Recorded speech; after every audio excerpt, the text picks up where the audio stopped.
I'm continuing my series of MASH retro reviews with Season 2, Episode 23, Mail Call. So, this is apparently the first episode directed by Alan Alda, so I just wanted to throw that out there.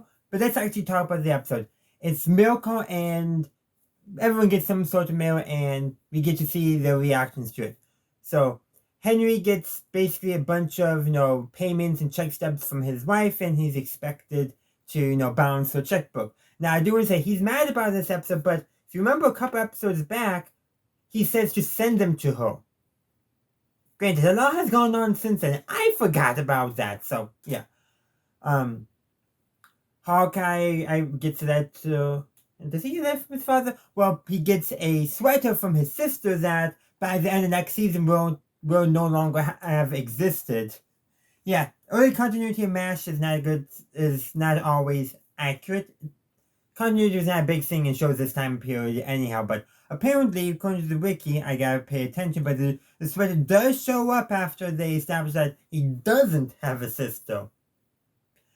Frank gets, a letter from his stockbrokers, and so Hawkeye and Trapper, mostly Hawkeye, but they hatch a plan to make Frank look foolish by getting him to invest in a fictitious company called Pioneer Aviation. Yeah, in all honesty, Frank, gotta try to think things through a little bit, especially if it's coming from Hawkeye, somebody you don't trust. I'm just saying.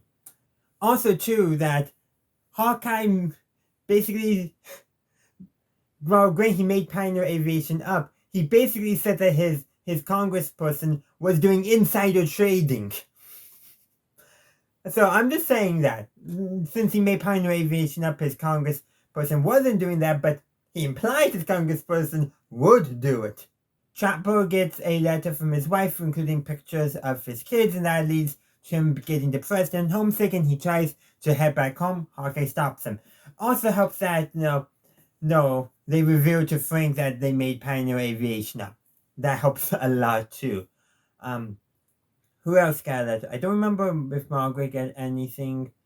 Oh, I should mention, Klinger, of course, fakes getting a letter. He might have gotten a real letter from his family, I don't know, but this is probably one of the best known scenes from this episode, where goes to Colonel Blake's office and is like, reveals that his father's in a coma and needs to get a hardship discharge and sent home.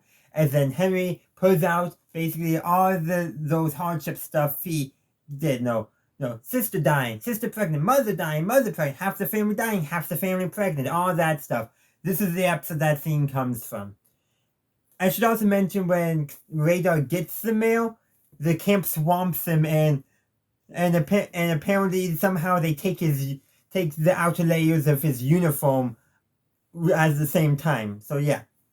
There's also another thing too, is I had mentioned the past couple of you that some of these softer, nicer sides of Frank were shown that would kind of explain why besides being a authority figure, why Margaret would be interested in him. This episode undoes all that. Again, Frank is never really a good person. He's a jerk, self-centered, all that time. But here, he thinks he's struck gold in the stock market and all that, and he's probably right that his wife would take half of the things if he divorced his wife in favor of Margaret. But the thing is, this episode shows how Frank is truly just playing Margaret.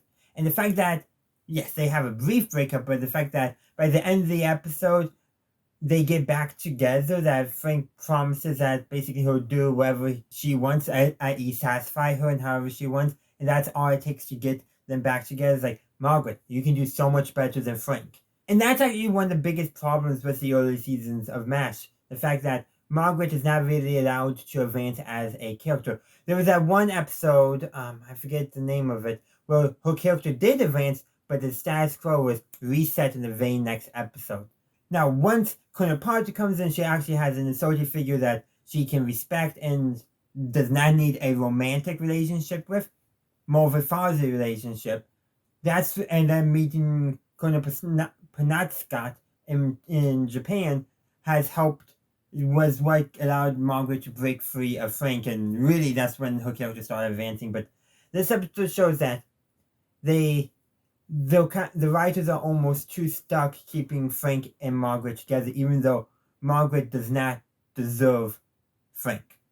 That's actually really all I got to say. There's not too much going on. It's just a bunch of fun vignettes, but there was that character stuff I really wanted to mention. Some of the classic comedic scenes as well. Is there more stuff? Yes. But that is what the comment section is for, so let me know your thoughts down there, and have a good rest of your day. Thank you for watching my video. I do hope you enjoyed it. If you did, please be sure to give this video a like and share. Also, consider subscribing to my channel to stay up to date on all my latest content. In the meantime, thank you for watching, and as always, have a good day, a good night, wherever you are. May the force be with you, always.